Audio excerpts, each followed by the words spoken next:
एक वक्त का किस्सा है। नील रुखाट नाम के एक जंगल में एक बहुत अजीब रास्ता था। कहा जाता था कि उस रास्ते के बाहर एक अजीब दुनिया है, लेकिन किसी को भी उस जगह के बारे में नहीं पता था। उस जंगल के साथ वाले गांव में मीठे नाम का एक लड़का अंडों का काम किया करता था। भाई साहब जल्दी से 5 अंडे दे दो। ओ भाई तुम्हें पता भी है अंडे कितने महंगे हो गए हैं? 200 रुपए का एक अंडा हो गया है। ओ तो पागल तो नहीं हो गया? 200 रुपए का एक अंडा खैर तो है जी भाई, जरा मार्केट जाकर चेक करो। मुर्गियों में ऐसी बीमारी आई है कि सारी मुर्गियाँ इस दुनिया से कुछ दिन दुनिया में चली गई हैं, इसलिए अंडे बहुत नायाब हो गए हैं। भाई मुझे तुम्हारी बात पर यकीन नहीं आ रहा, मैं किसी और दुकान पर जाकर पता करता हूँ। वो आदमी वहाँ से चला जाता है तो देखता है कि रास्ते में जगह जगह पर मुर्गियाँ मरी हुई होती हैं। उसे यकीन आ जाता है कि मीठा ठीक कह रहा था। ये तो जगह जगह पर मुर्गियाँ ही मरी हुई हैं, इसका मतलब मुर्गियाँ नहीं होंगी तो अंडे कहाँ से आएंगे? मौका बहुत अच्छा है, मैं सेठ साहब को जाकर बताता हूँ। वो आदमी गांव के सेठ के पास चला जाता है। सेठ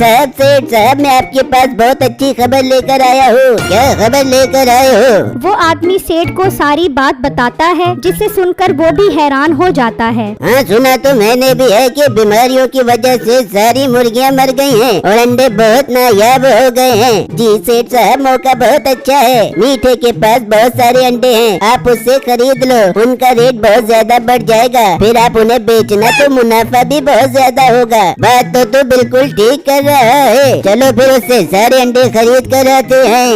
वो सेठ अपने मुलाजमों के साथ मीठे की दुकान पर पहुंच जाता है और उससे अंडे खरीदने का कहता है। सेठ साहब बड़ी माजरत के साथ अब मैं इन अंडों को नहीं बेच सकता, क्योंकि अंडों की कीमत दिनों में नहीं बल्कि घंटों के हिसाब से बढ़ रही है, इसलिए मैं ये अंडे नहीं बेचूंगा, बल्कि जब एक अंडे की कीमत 1 लाख रुपए होगी तब बेचूंगा। ये सुनते ही सेठ की लालच बहुत बढ़ जाती है। कैसे नहीं बेचेगा तू अंडे? मैं गांव का सेठ हूँ, पहले तो मैं तुझसे पैसों के अंडे खरीद रहा था, लेकिन अब मैं पैसों के नहीं बल्कि सारे अंडे फ्री में लेकर जाऊंगा। सेठ साहब ये आप क्या कह रहे हो? मैं जो कह रहा हूँ ठीक कह रहा हूँ, चलो इसे दरख्त के साथ बांध दो। उसके मुलाजिम मीठे को दरख्त के साथ बांध देते हैं और मीठे के सारे अंडे लेकर चले जाते हैं। मीठा बहुत परेशान हो जाता है, तभी वहाँ से एक लड़का गुजरता है। भाई साहब मुझे खोल दो, मुझे सेठ ने दरख्त के साथ बांध दिया है और मेरे सारे अंडे भी ले गया है। ओह भाई ये तो आपके साथ बहुत ज्यादती हो गई। मेरे पास भी बहुत सारी मुर्गियाँ थी, लेकिन बीमारी की वजह से मर गई और जो उनके अंडे थे वो मैंने संभाल कर रख लिए। अरे भाई वो सेठ बहुत लालची है, वो तुम्हारे अंडे भी ले जाएगा। जितनी जल्दी हो सके वो अंडे छुपा दो, क्योंकि अब अंडे इतने महंगे हो जाएंगे कि एक अंडा सोने के दामों में बिकेगा।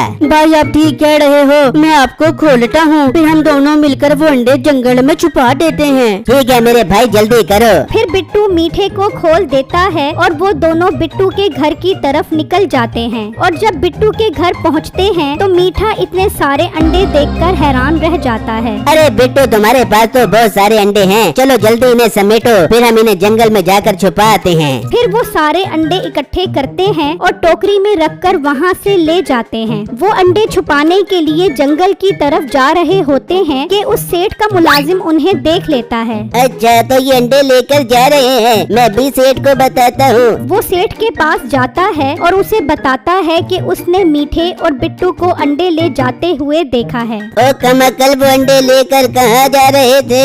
सेठ साहब ये तो मैंने देखा नहीं, अकल नहीं है तेरे अंदर, पता नहीं वो अंडे कहाँ लेकर गए होंगे। चलो कोई बात नहीं, वो गुजरेंगे तो उसी रास्ते से ही ना, हम वहाँ चलकर खड़े होते हैं। फिर वो सब उसी रास्ते पर आकर खड़े हो जाते हैं। वहाँ मीठा और बिट्टू उस जंगल में पहुँच जाते हैं और खुदाई करके सारे अंडे वहाँ छुपा देते हैं। बिट्टू की नजर उस रास्ते पर पड़ती है, लेकिन वो नजरअंदाज कर देता है। वो अंडे वहाँ छुपा कर चले जाते हैं और जब वो वहाँ पहुँचते हैं तो सेठ अपने साथियों के साथ वहाँ पर खड़ा होता है। आओ आओ मैं तुम्हारा ही इंतजार कर रहा था, कहाँ छुपा कर आए हो वो अंडे, जल्दी बताओ। सेठ साहब वो अंडे मेरा कुल सड़माया है, मेरी सारी मुर्गियाँ मर गई, अब मेरे पास उन अंडों के अलावा और कुछ नहीं है। अपना मुंह बंद कर और बता अंडे कहाँ हैं? मुलाजिम इन दोनों को बांध दो। उसके मुलाजिम उन दोनों को बांध देते हैं। मीठा बहुत डर जाता है। सेठ साहब मैं आपको बताता हूँ वो अंडे हमने कहाँ छुपाए हैं, पहले मुझे खोलो। मीठे भाई ऐसा मत करो, इन्हें उन अंडों के बारे में मत बताना, वरना ये सारे अंडे ले जाएंगे। बेटू अगर मैंने अंडों का ना बताया तो ये मुझे ले जाएंगे और डंडे मार मार के मेरा पिछवाड़ा हलाल कर देंगे, मैं इन्हें बता रहा हूँ। मीठा उन्हें बता देता है कि वो अंडे कहाँ छुपा कर आए हैं। सेठ अपने मुलाजिमों को वो अंडे निकलवाने के लिए कहता है। सेठ साहब, अब तो मैंने बता दिया है, अब तो मुझे खोलो। सबर कर, पहले मेरे मुलाजिम अंडे तो निकालना है, फिर मैं तुम्हें खोलूंगा। उसके मुलाजिम चले जाते हैं। बिट्टू अब बहुत उदास और परेशान हो जाता है कि अब उसके सारे अंडे सेठ ले जाएगा। वहाँ वो मुलाजिम जमीन में से सारे अंडे निकाल लेते हैं और सेठ के पास आ जाते हैं। बहुत अच्छा काम किया है तुमने, कोई अंडा रह तो नहीं गया वहाँ? नहीं नहीं सेठ साहब, हमने सारे अंडे निकाल लिए थे वहाँ से। चलो अब तुम इन्हें खोल दो, हम ये अंडे लेकर जा रहे हैं। फिर वो उन दोनों को खोलने लग जाता है और सेठ वो अंडे ले जाता है। और जब वो घर पहुँचता है तो वहाँ पर दूसरे मुल्क से कुछ लोग आए हुए होते हैं। हमको पता लगे कि तुम्हारे पास बहुत सारी अंडी है, हम तुमसे सारी अंडी खरीदना चाहते हैं। एक अंडा 1000 रुपए का है, बताओ तुम्हारे पास कितना अंडे है? मेरे पास बहुत सारे अंडे हैं, मगर मैं एक अंडा 1000 का नहीं बल्कि 2000 का बेचूंगा। 2000? ये तो बहुत ज्यादा कीमत है। चलो मैं मशवरा करते फिर तुम्हें कल आकर बताती है। वो वहाँ से चला जाता है और सेठ बहुत खुश होता है कि अब तो वो करोड़पति बन जाएगा। वहाँ बिट्टू उदास होकर उसी जंगल में आ जाता है। इन जालिमों ने तो यहाँ एक अंडा भी नहीं छोड़ा। एक अंडा भी होता तो मैं उसे बेचकर खाने पीने के लिए कुछ खरीद लेता। ऐसी जिंदगी से तो बेहतर है मैं खुदकुशी कर लूं। बिट्टू उस रास्ते की तरफ बढ़ता है और उसके अंदर चला जाता है तो वहाँ पर एक तालाब होता है। यार ये तो बहुत अजीब जगह है। इस सूखे जंगल में तालाब भी है, हो सकता है इसमें मछली हो। मैं इसे पकड़कर पकाकर खाऊंगा, कम से कम मेरा पेट तो बढ़ जाएगा। वो वहाँ से एक पत्थर उठाता है और उस तालाब में फेंक देता है तो अचानक वहाँ उस पत्थर की खेती उग आती है। बिट्टू ये मंजर देखकर हैरान रह जाता है। अरे ये तो गजब हो गया, ये तो जादुई जगह है। मैंने पत्थर फेंका तो पत्थर की खेती उगाई। अगर मैं इसमें अंडा फेंकूं तो हो सकता है अंडे की खेती उग आए। मैं सेठ के पास जाता हूँ और उससे एक अंडा लेता हूँ। वो वहाँ से चलता है और सेठ के पास आ जाता है। सेठ साहब, आपने मेरे सारे अंडे ले लिए, मेहरबानी करें मुझे सिर्फ एक अंडा ही दे दें। एक अंडा 5000 रुपए का है, खरीदना है तो बता। सेठ साहब, मेरे पास तो 1 रुपया भी नहीं है, तो 5000 रुपए कहाँ से लाऊं? तो फिर दफा हो जाओ और दोबारा अपनी शक्ल मत दिखाना।